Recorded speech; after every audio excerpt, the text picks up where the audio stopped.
Hello, I'm Dr. Natalie Luke, host of the UnCeiling You podcast, where we explore the barriers women face, the bold steps they take, and the power of redefining ambition on their own terms. We're currently in Season 2, Part 2, where we're focusing on external barriers, and more importantly, how women overcome them with clarity, courage, and community. Last week, we journeyed with Mozella Perry Adamaluyi as she shared her ascent of Mount Kilimanjaro, a powerful metaphor for what it takes to align our head, heart, and hands in order to rise without burning out. Today, we continue that exploration through the lens of cultural navigation. You'll meet Mary Aguirre, an award-winning broadcaster who left behind a celebrated career in Mexico to begin again in the United States. Mary's story is a rich examination of what it means to start over, not just professionally, but emotionally and culturally, and what that translates to for you, whether you're thinking about leaving one work culture for another, growing from one role to the next, or simply evolving into a more authentic version of yourself. Is this: you can move forward without losing who you are. You can start again and bring your whole self with you. You don't have to abandon your roots to rise. In this episode, you'll hear cultural navigation, how Mary built trust, rebuilt her network,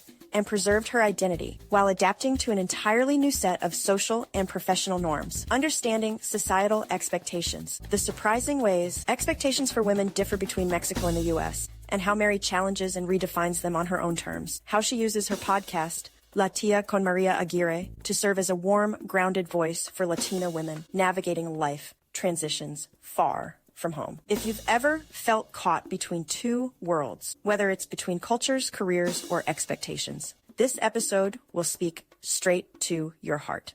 Let's get started. Can you tell me just a little bit about yourself? Like, how long did you work in Mexico as an adult before coming over to America? Okay, since I had 14 years old, I have begun working on the broadcasting industry, mainly radio. So it's going to be 50 years, mainly. Even though that I was already living in the United States, but I was working on the foundation of the Chamber of National Broadcasting in Mexico. They gave me this award that is like the Oscar, the Antenna Award for the industry in Mexico, for my contribution to the country, to the industry. In 2010. Mary, welcome to UnCeiling You. I am so pleased to have you here because in this section, what we're doing is we're talking about external expectations, societal expectations that people have for women. And you're so special because not only are you an award winner for the work that you've done in Mexico, but now you came to America. You left behind one world to build another without losing your essence. And now you're experiencing expectations in one culture, and now you have a different culture that you're working in with a different set of expectations. But let's first of all talk about your essence of who you are and how did your identity as a Latina woman shift after migrating to the US? And what parts of your culture identity did you feel most committed to preserving it as you come to America? Okay, first of all, Natalie, I am really, really proud to be in your podcast. Thank you for this opportunity to be on UnCeiling You. I know that is that you're bringing women with a lot of testimonies that can help another woman to go and grow. And I feel very proud of it. Thank you. Thank you for your invitation. Well, as you mentioned, I was born and did all my professional life in Mexico, mainly in broadcasting, mainly radio. But I was also an entrepreneur, a businesswoman. And because of any opportunities that life gave me, I came with my husband and my children to America 2009. That makes around 16 years ago. It was very difficult because in Mexico you have a network, a professional network, your extended family. You know who you are dealing with. You know, the person behind it is not only a professional person that gives you the card and that is very recognized on the society, but also, you know, if he's going to have ethics or not ethics, and if he's going to be truly compromise on helping you or not. And that was the hard part. When you come to America, you leave all that behind because it's totally different to come to America. I was here almost 2 months visiting, doing business, back forward. And also, I studied here English. I lived here for 1 year, and nothing has to be the same as when you decide to come and live and stay in the country for years and now for life. Because you have to begin to do a networking, to know people, and knowing these people is not that easy because the cultures are very different. And I don't know if I can take the time to explain a little bit of the difference of the cultures. Can I? Oh, please. Yes. Okay. For the Latino and for me, mainly, you told me, what is your essence? My essence is 3 things. The first, my family. My family is very important for me to keep it together. The second is to serve. By serving, I feel that I'm transcending. It's not just the moment. And the third is the way that I know how to do it and to transcend by serving is by the communication. I have this talent that God gave me, and I have to use it. So when you come to America, the difference is huge. In Mexico, even when we meet someone, we shake hands, sometimes we kiss and embrace. Here in America, it's a distance. You just say hi with the head, not even the hand. The hand is very, very, friendly to say hi like this.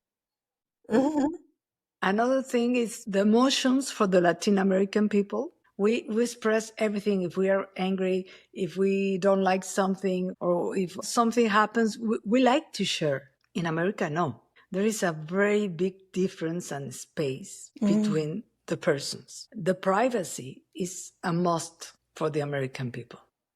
And so I think that's why is one of the most different things that the Latin American people cannot get engaged in very strong relationships with other cultures because they give this personal space that we are not used to. No. I've heard that before. I have a friend who is Latino, and when she goes to hug me, I move back, like, wait, what are you doing? And that was something I had to get used to. Yeah, exactly. Because for us, it's like, let me give you my love that I feel. And you're like, look, step up. What's happening? I don't need your hug.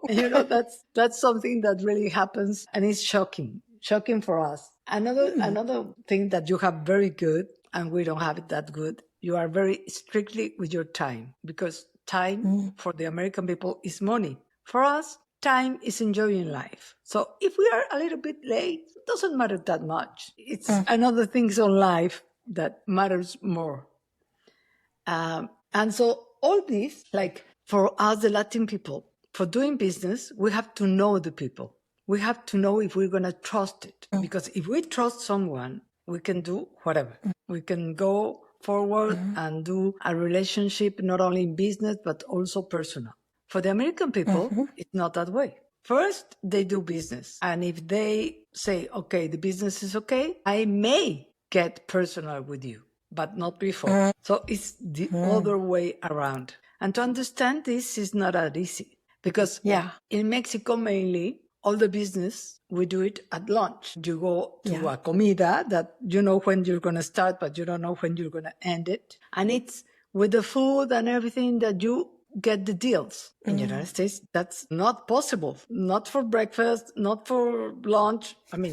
You do business at the office. And that's it. And when you go forward on the business, you can go out with a dinner with a client or something like that. Because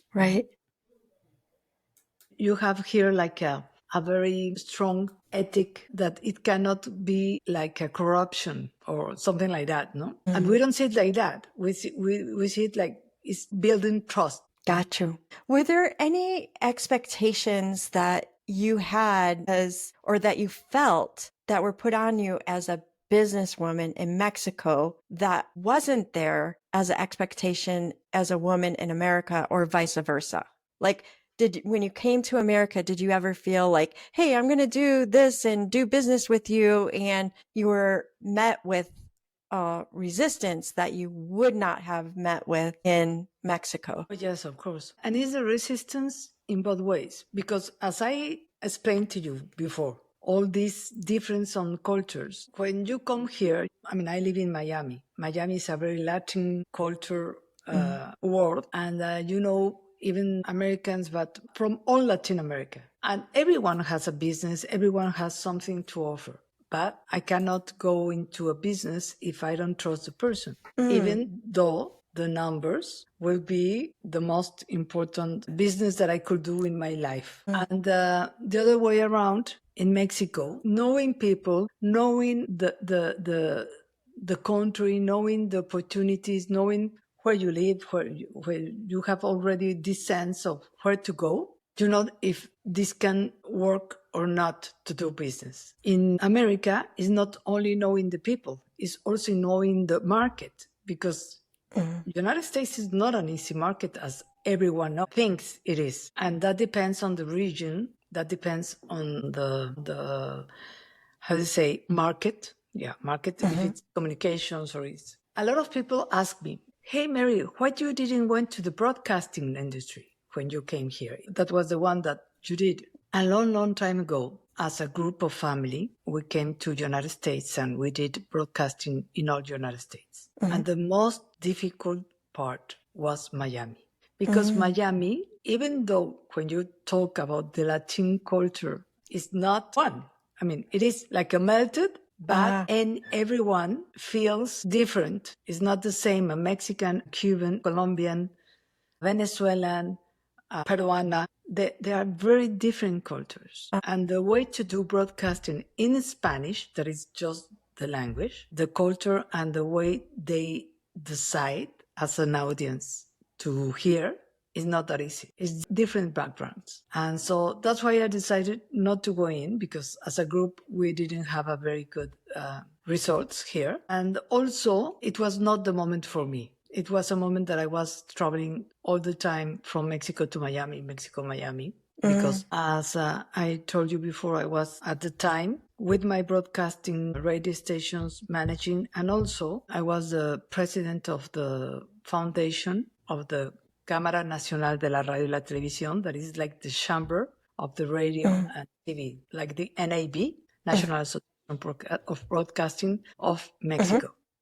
And my goal was to do everything that could do the social campaigns, not only with the government, but on the civil part, and help the people. Gotcha. Many women are told what they should be until they decide what they want to be. And I'm wondering, from your perspective, what were the expectations placed on you as a woman growing up in Mexico, and how did those differ once you moved to the US? Well, I have the big fortune to have a father that believed that women and men have to study and have to be independent economically. So my father, since I was little, I mean, I have to tell you that we were 11 children. I was the 10th of the 11 children. Okay. And my father was always worried about the little ones. And I was the only woman between 3 men. So he educated me and asked me to get the goals as my brothers. So he made me work since little. And he always told me, you have to be, when you decide, if you decide to be married, you have to get married to share your life, not to be, how you say, mantenida, not to be just to be with a man because you want him to be paying for your bills and the things.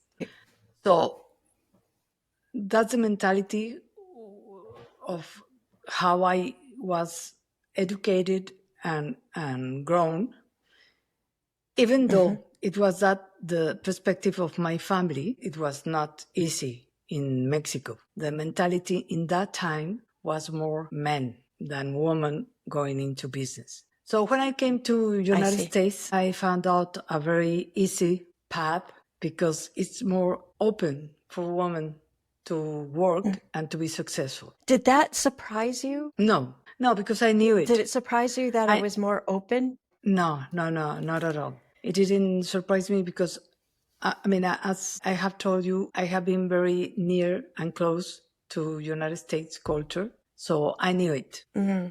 I knew it that even though this is an important thing, maybe not as a woman, I had this soft path, but maybe as a Latin woman, it's not that easy. It's different. I see. Okay. So the challenge was not that you were a woman, but it was because you were a Latino woman. In what ways, like, was there a challenge that you did not anticipate?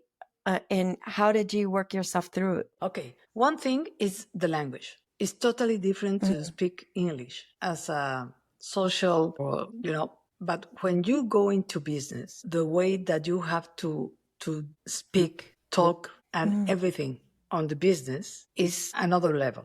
And I didn't have it. I'm trying to have it, and I'm trying to effort, but it's not that easy. It's not that easy because, the thinking and the emotions, the first language it arrives to your brain is in Spanish, your native language. Yeah. So even though that you know the vocabulary and you know the accent and you know everything, is not coming as fluent as it is for a person that, or even has grown here and do all his career or his high school. I see it on my children. My children sometimes now think first in English than in Spanish because they came with 13 years old, and it's totally different from me.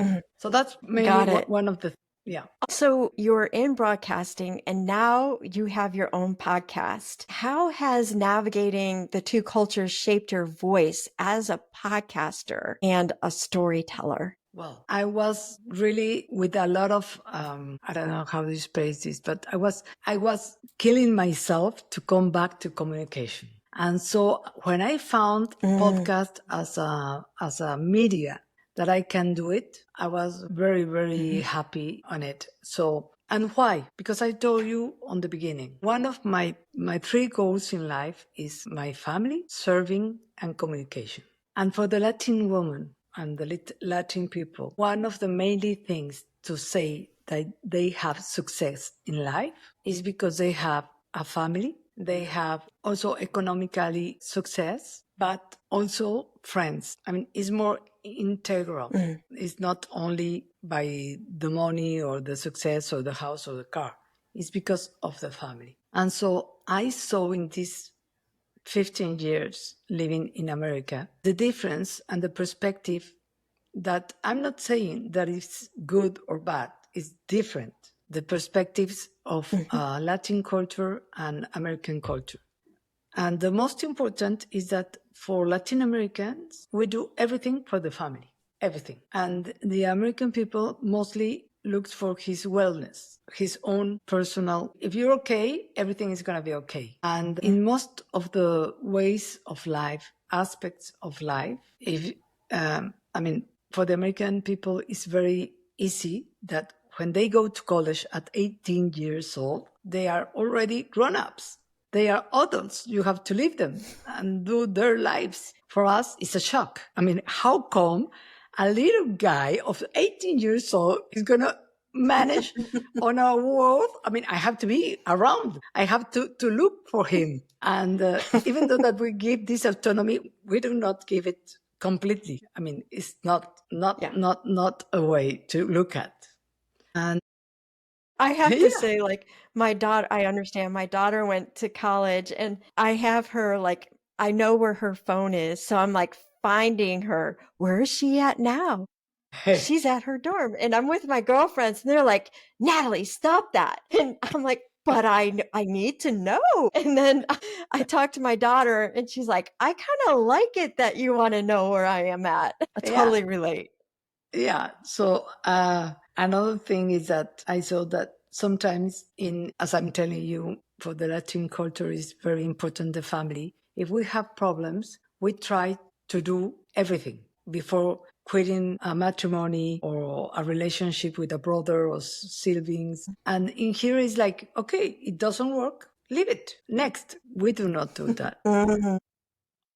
Another thing that is very important it is a quote that says, in America, we live for work. In Latin America, we work to live because we are more into an integrated life, like to have time for not only for work, but also for the family, for the friends, for enjoying life. Right. And so this perspective is a perspective that I saw that it was missing on the path, and that most of the Latin women felt a little bit loose because they are living in a different country, not only America, but other countries, not living in Mexico. And when they have some problems with their children or their husband or life, just life, the situation is very different when you go and talk to your mother at home or your brother or sister or friend than to have someone in this podcast that is named La Tía con Mary Aguirre and gives you a different situations on the perspective of the Latin American culture. Meaning, I got that. Title. So when you chose the name of your podcast, it's like a companion for a journey. It's why did you choose that name and what does that mean to you and for your listeners? Okay, La Tía in the Latin culture world is the person of the family that always is going to be for you there. It's going to hear you. It's the one that you trust. And you talk to her, even the things that you don't do to your mother or your father. It's the one that is going to advocate for you in any circumstances. And is the one that you relate to the most of the family. If you ask any Latin American person, who is the most important in you? Yeah, please. I was going to say, I think that this is really important because they're, in just going back to some of the things that you said, American culture versus Latina and coming from Mexico and how supportive everybody is and caring towards one another, being there. There was one chain that had been talking about women in leadership versus men in leadership and how in order to really make it as a woman, you have to be cold and just cold-hearted. And what I hear you saying is 100% different. And I have to say a lot of the women that I've had on my podcast are anything but cold, but it's so warming to hear you talk about how important family is and almost like people that are associated with you become part of your family. Am I hearing you right? Yes, of course. That's part of it. It's like one of the most shocking part that I had when I came to America is that I had a problem, whatever, and I tell a friend, listen, can we go and take a coffee? I need to talk to you. And she put her agenda and say, maybe in a week we can meet from that time to that time. That was shocking for me because in Mexico and Latin America, if you say to a friend, listen, I need to talk to you. I need to take a coffee with you. She will go immediately. We will leave everything and have the time for you. And that is what La Tía con Mary Aguirre is meant to be, a companion in life. I'm not doing any advices. I'm not going to be the person to tell you what to do or what not to do. I'm just going to put by conversations, situations on life and matters that can help you to make your own decision. But I'm bringing you every part of the situation on life with the perspective of having the family together. Thank you so much. We'll put some information about your podcast in the show notes to invite people to listen. Thank you, Natalie. And it was a pleasure to be at UnCeiling You and an honor that you gave me. Thank you, Natalie. Thank you. Thank you for joining me on UnCeiling You. Today's conversation with Mary Aguirre was the perfect close to part 2 of season 2, where we've been exploring the external barriers that hold women back, things like societal expectations, cultural differences, and the challenge of staying true to ourselves in the face of change. Mary showed us how to navigate those barriers with grace, courage, and a deep commitment to family, service, and identity. She reminds us that you don't have to leave your roots behind to rise. You can build a new life while staying true to who you are. As we wrap up this part of the season, we're moving into part 3, where we'll focus on the mindsets that help us overcome hidden barriers, those internal and external forces that keep us stuck, even when we know we're capable of more. Next up, Dr. Ardashir Moran will help us crack open the conversation about mental health, burnout, and the deeper work of emotional growth.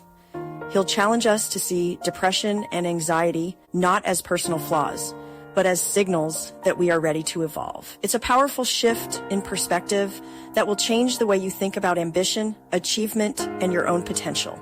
His insights will help us recognize that while we often fight hard against external barriers, it's that relentless fight that can burn us out.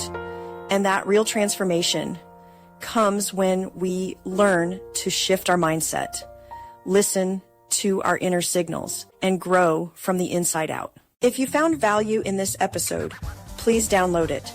It helps me keep this podcast going, and it helps you listen anytime, anywhere. And if Mary's story resonated with you, I'd love for you to share it with someone who might need a little encouragement on their own journey. Until next time, I'm Dr. Natalie Luke. Let's keep unsealing together. And remember, you have the power to grow while staying true to who you are.